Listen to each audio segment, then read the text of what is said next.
Hey students, how are you? Hope you are fine and enjoying study. I am Kinjal Sonchatra, your math guide. Welcome back to my channel StudyZone. This is the 16th tutorial of probability, chapter 15th of standard 9th.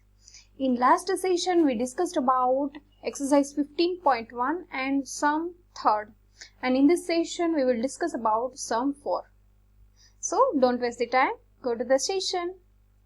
Today's topics are basic formula of probability, exercise 15.1 and 4th sum. So starting with the first basic formula.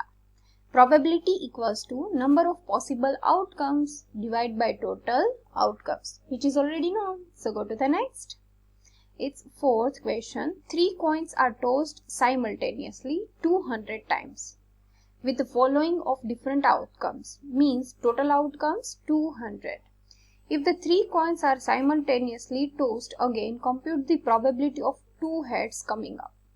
So check here for 2 heads. Yes, and the frequency for that is 72, means possible outcomes equals to 72. Now starting the answer, here the total number of tossed coin equals to 200, means total outcomes 200. And the possible outcome for 2 heads equals to 72. From the table. So probability equals to number of possible outcomes divided by total outcomes equals to 72 divided by 200.